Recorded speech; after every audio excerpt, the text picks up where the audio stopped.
Welcome back to the show. So are you in a job that maybe you're not happy about, or in a relationship that just doesn't seem to be working for you? If the answer to either of those questions is yes, then it is maybe time to take a closer look at not those things, but yourself and your direction in life. Larry Ackerman is the author of The Identity Code, the 8 essential questions for finding your purpose and your place in the world.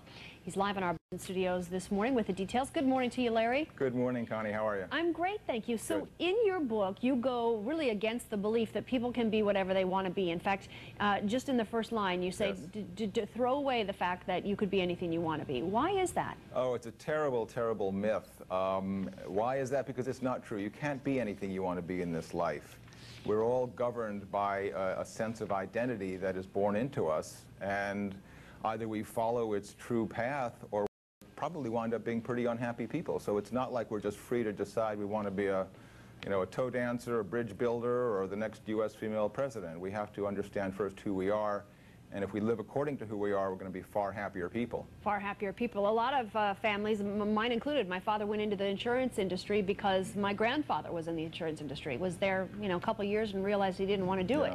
Yeah. So do you find there are a lot of people who are doing the wrong jobs, the wrong relationship, for the wrong reason? Absolutely.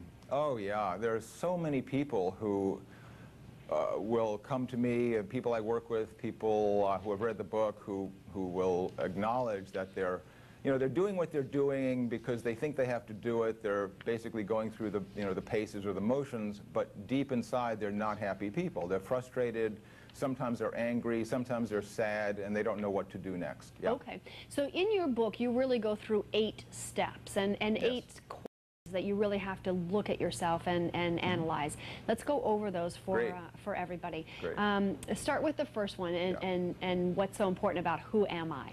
Well, who am I, which is obviously a classic question that's been asked for a long, long time, really gets to the point where you need to define yourself as separate from all others. The point here is to recognize that you're not the labels you're born with. You're not I'm not father, mother, uncle, aunt, brother, American, Christian, Muslim. I am just me. I am a living being. I am just Larry, or I am just Connie, or I am just Sally or Joe. That's the very first thing you have to do, is recognize that you have to give yourself space just to be who you are, separate from all the labels that people attach to us. I think there would be, for most of us, though, a very short list of who we are when you strip all that away. Well, in fact, it's a short list. In fact, it's not even a list. It's simply acknowledging that you exist as a living being and that you have to create some space. And that's how you do it. You create some space from which you can begin to explore the things that really make you who you are. Okay. So who am I is just starting with the need to separate some space. The next one is what makes me special. What do we want to learn from that? What makes me special? We're all born with special capacities or skills, if you will, that really do define who we are. And it's really about unearthing what you love. It's about understanding, not, for example, that you love skiing, but that maybe what you love about skiing is the freedom that is so important to you. Or in my case, what I love are 3 things. I love light, I love the act of creation or building things, and I love discovery. And those 3 things anchor in many ways who I am and how I approach the world. Okay, so it's not I love coffee, but I love exploration. Exactly right. Right, okay. So then the next one is there a pattern to my life? Boy, that's a big one. It is. And people, when I pose the question, most people will say, oh yeah, there's a pattern. I eat too much, or I've had 3 divorces. People tend to go to the negative, but that's not what I'm talking about here. I'm talking about the pattern that you discover in the achievements of your life that really are the milestones that make you proud to be who you are. And those can date back to the time you're a child. In my case, when I was 7 years old in 2nd grade, and I remember building these little clay bears and putting them on a piece of driftwood, it was a moment of pride.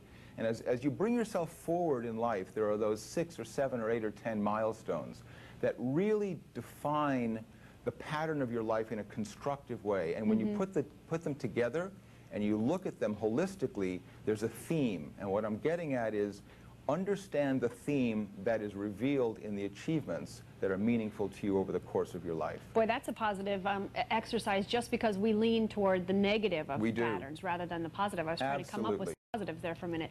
Okay, where am I going? That's a big one. It's a very big one, and it's a great question because I walk down the street all the time and I watch people, you know, they're walking down, they're smiling, they're chatting, but you know inside that sometimes people are going, where am I going? What am I doing here? And the way you answer the question, the reason you ask the question is because you don't know where you're going. I mean, it's a rhetorical question. Okay. But the answer is, even if I don't know where I'm going, it's okay. I trust myself, I have faith in myself, I've learned a lot about myself, and I'm going to stay the course. Okay, what is my gift?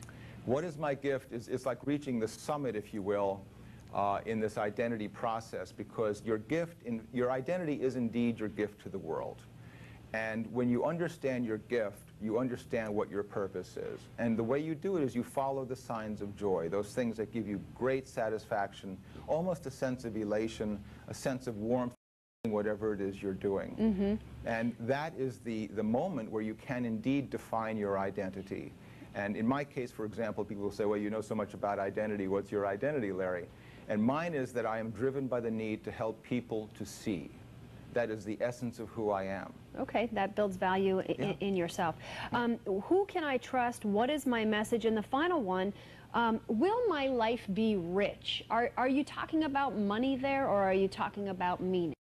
I'm talking about all of it. Will my life be rich is the question that gets to what kind of a life do you really want to lead. And the way to make sure that you have a rich life is by surrendering to the pull of your identity over the course of time. By rich, I mean it can involve money. It can certainly involve recognition. It can involve your reputation. It can be love. I mean, love is a form of compensation, a form of wealth. It is, and it also can involve self-esteem. I think is most important. Do you love yourself? Do you respect yourself? Can you sleep at night? Great abundance and things that bring you joy. Larry, Yes, nice to have you with us. Thanks for being here. Happy to be here.